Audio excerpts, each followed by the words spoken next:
معاشر المسلمين وزمرة المؤمنين رحمكم الله.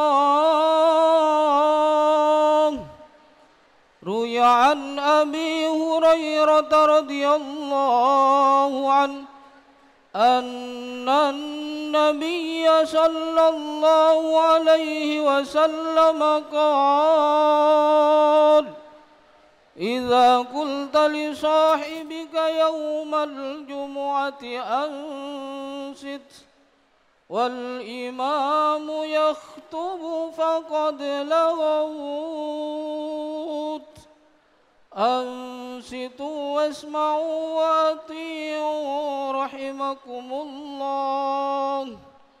أنصتوا واسمعوا وأطيعوا أثابكم الله. أنصتوا واسمعوا وأطيعوا أجركم الله.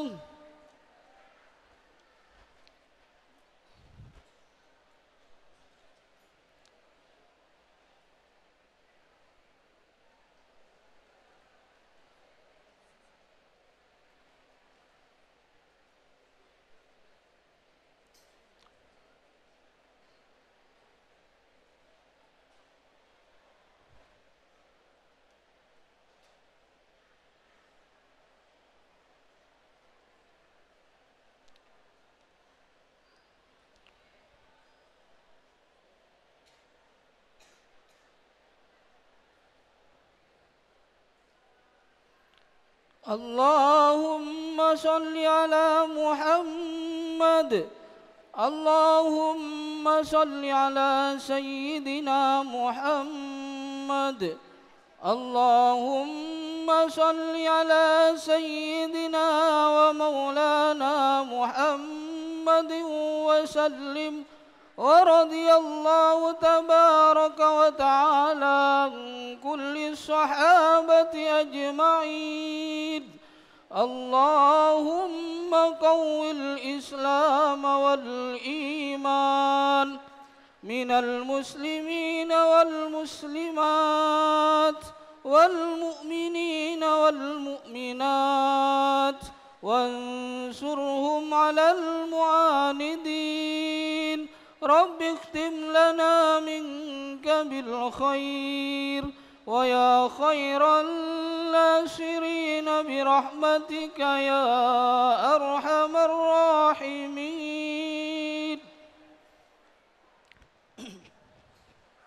السلام عليكم ورحمة الله وبركاته. الله أكبر الله أكبر. الله أكبر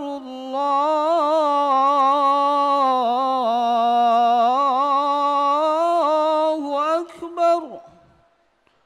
أشهد أن لا إله إلا الله.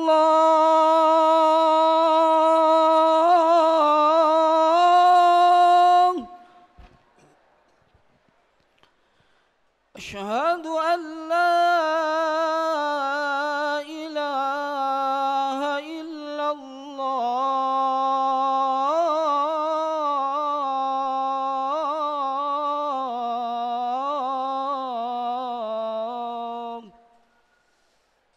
أشهد أن محمدا رسول الله.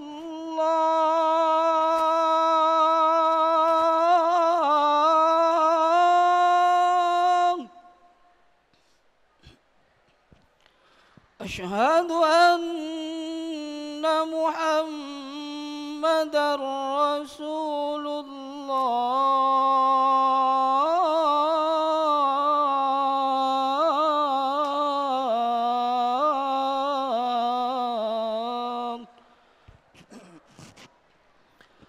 حي على الصلاة.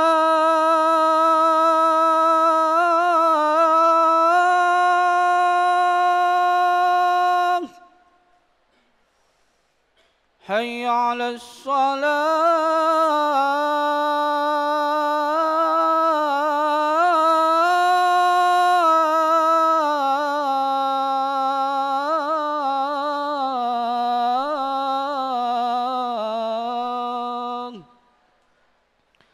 حي على الفلاح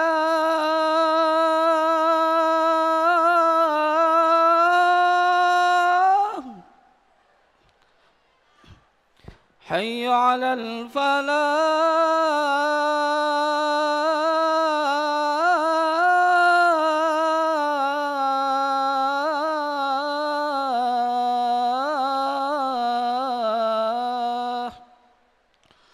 الله أكبر الله أكبر لا إله إلا الله لا إله إلا الله اللهم رب هذه الدنيا والفلك والشرف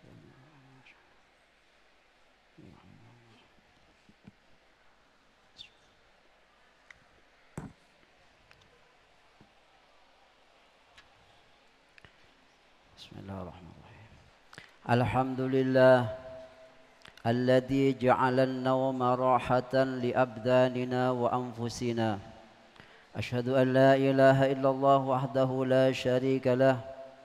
Ilaihi ma'aduna wa masiruna. Wa asyhadu anna sayyidana Muhammadan abduhu wa rasuluhu huwa qudwatuna wa uswatuna.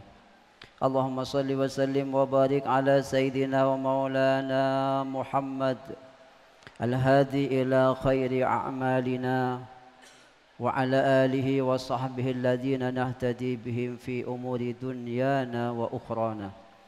Amma ba'du fa ya ibadallah usikum wa nafsi bitaqwallah faqad fazal muttaqun.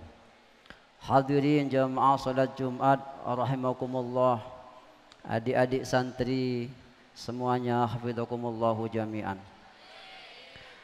Imamuna Al-Ghazali radhiyallahu an dalam kitab Bidayatul Hidayah secara khusus menulis satu bab tentang adabun naum, artinya adab dan etika saat kita tidur.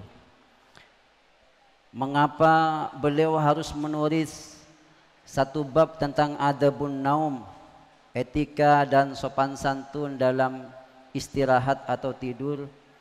Beliau memberikan alasan dalam kitab tersebut, li'anna an-nauma ta'tilun lil hayah illa idza kanat yaqdatuka wabalan alaik. Karena tidur pada hakikatnya mengantarkan seseorang menganggur dari ibadah, kecuali jika bangunmu menjadi malapetaka bagi dirimu, maka tidur menjadi lebih baik. Hadirin jamaah salat Jumat rahimakumullah, beliau lebih lanjut menjelaskan dalam kitab tersebut, jika seseorang dianugerahi umur 60 tahun, maka apabila tidur 8 jam dalam sehari semalam sebagaimana petunjuk medis, maka niscaya akan ada 20 tahun dari total usianya yang akan terbuang percuma. Ditambah waktu yang dihabiskan masa kanak-kanak, bahkan kadang di usia dewasa pun masih banyak waktu yang terbuang percuma. Sungguh sangat sedikit sekali dari usia 60 tahun ini yang benar-benar digunakan untuk beribadah kepada Allah Subhanahu wa ta'ala.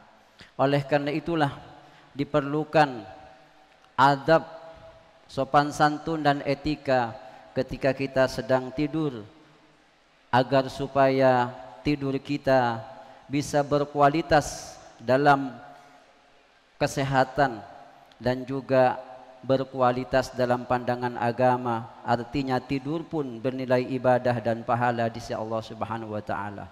Pada kesempatan khutbah yang berbahagia ini, saya akan menyampaikan paling tidak 4 adab atau etika saat kita istirahat. Semoga menjadi ilmu yang bermanfaat, terutama kepada yang menyampaikan dan kepada adik-adik santri sekalian, hafizakumullahu jami'an.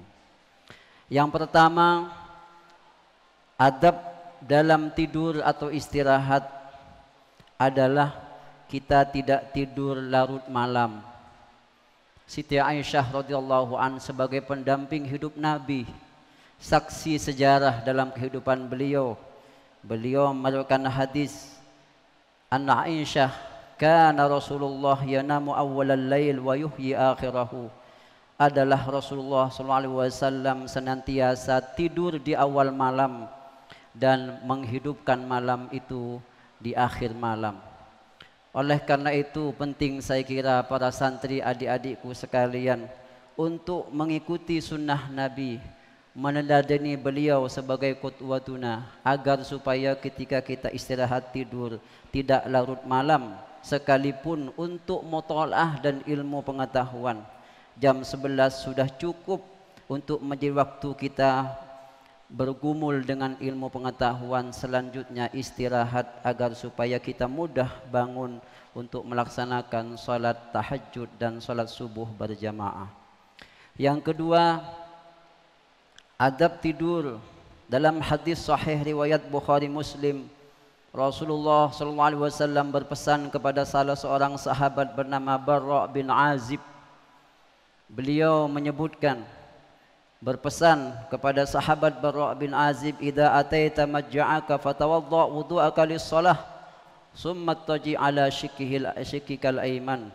Apabila engkau tidur wahai Barra, maka berwuduklah sebagaimana wudukmu untuk melaksanakan salat dan berbaringlah ke sebelah kanan. Mengapa harus berwuduk sebelum tidur?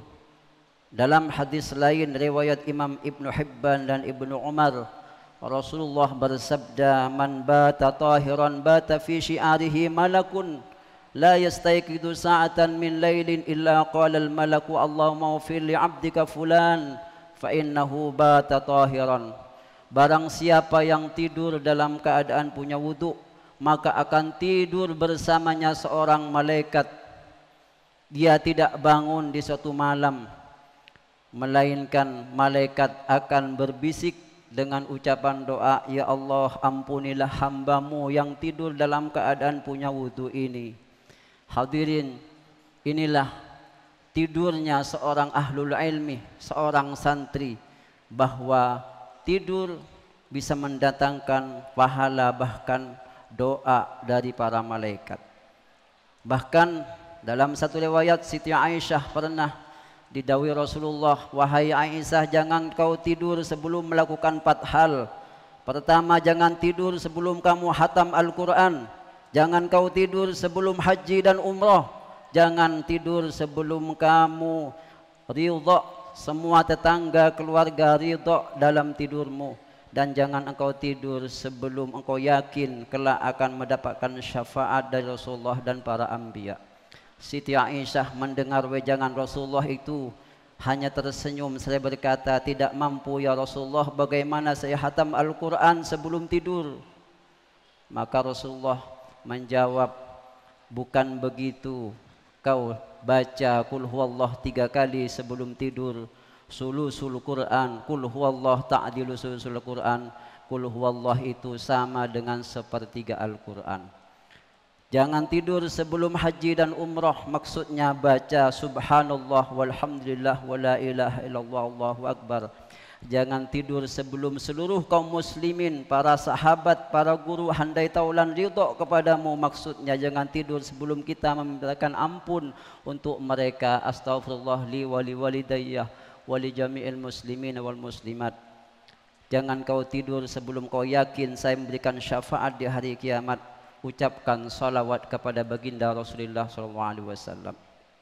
Bahkan dalam satu riwayat At-Tabrani menyebutkan, jangan lupa sebelum tidur baca ayat kursi. Karena barang siapa yang membaca ayat kursi, man qara'a hina ya'khudhu madja'ahu amanahullahu ala darihi wa dari jarihi wa ahli dwairatin haulahu.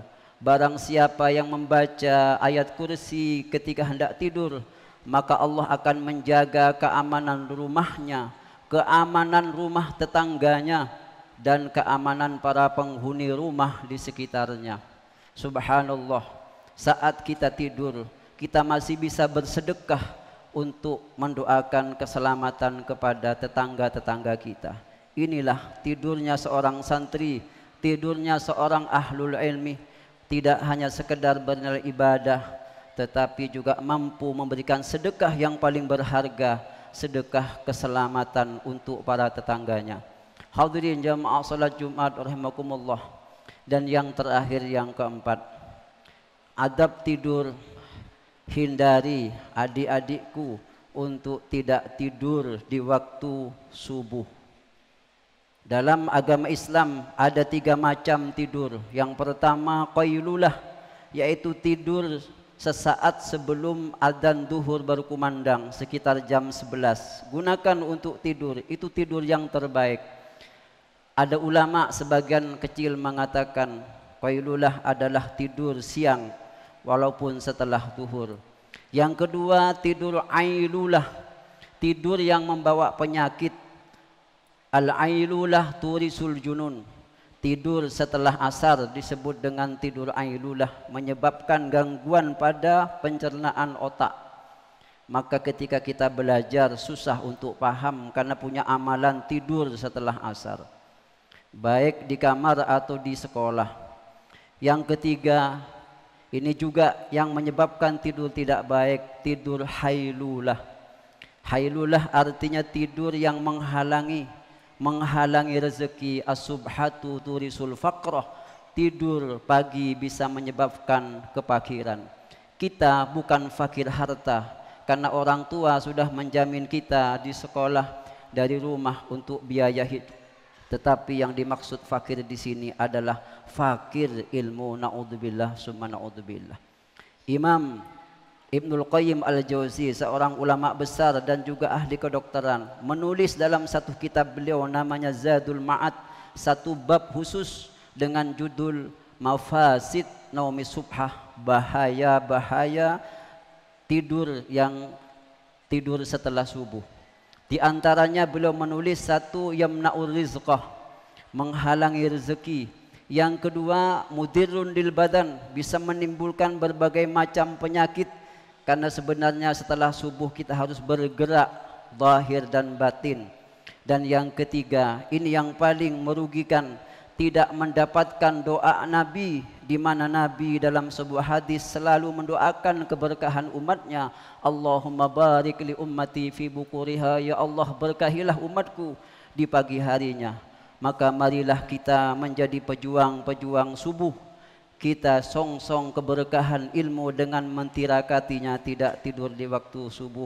Dan juga al-muhafadzah ala nidhamil ma'had, senantiasa menjaga aturan-aturan pondok pesantren. Mudah-mudahan khutbah singkat ini bermanfaat kepada diri kami dan juga kepada para adik-adik santri sekalian. Amin Allahumma amin. A'udzubillahi minasyaitonir rajim. Bismillahirrahmanirrahim. Wal 'asri innal insana lafi khusr illa alladhina amanu wa 'amilus solihati wa tawasaw bil haqqi wa tawasaw bis sabr. Barakallahu li wa lakum fil Qur'anil 'azim wa nafa'ani wa iyyakum bima fihi minal ayati wa dzikril hakim wa taqabbala minni wa minkum innahu huwas samiul basir. Allahumma salli ala Muhammad. Allahumma salli ala Sayyidina Muhammad. Allahumma salli ala Sayyidina wa Maulana Muhammad.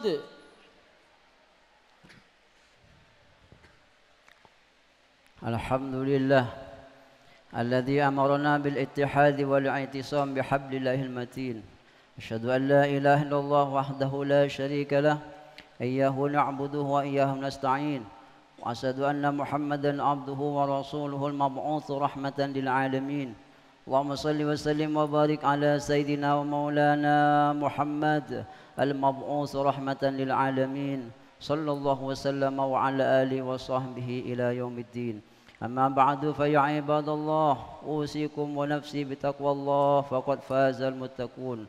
واعلموا أن الله أمرنا بالصلاة والتسليم على نبينا محمد صلى الله عليه وسلم فقال عز من قائل إن الله وملائكته يصلون على النبي يا أيها الذين آمنوا صلوا عليه وسلموا تسليما.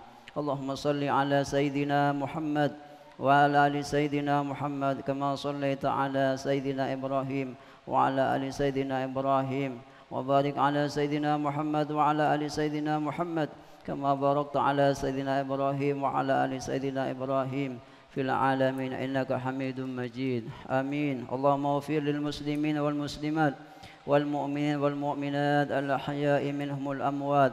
اللهم أعز الإسلام والمسلمين وعلي كلمتك إلى يوم الدين. اللهم انصر من نصر الدين واخذل من خذل المسلمين. اللهم أهلك من في هلاكه صلاح للإسلام والمسلمين وأصلح من في صلاحه صلاح للإسلام والمسلمين. اللهم ارحم وانظر إلى إخواننا في فلسطين. اللهم سلمنا وسلم إخواننا في فلسطين وانصرهم على أعدائهم نصرا عزيزا وأيدهم بتأييد من عندك يا أرحم الراحمين. اللهم بردا وسلاما على غزة وأهلها برحمتك يا أرحم الراحمين. ربنا آتنا في الدنيا حسنة وفي الآخرة حسنة وقنا عذاب النار. عباد الله إن الله يأمركم بالعدل والإحسان وإيتاء ذي القربى وينهاكم عن الفحشاء والمنكر والبغي يعظكم لعلكم تذكرون. فاذكروا الله العظيم يذكركم واشكروا على نعمه يزدكم واسألوه من فضله يعطيكم وادعوه يستجيب لكم ولذكر الله أعز وأجل وأكبر.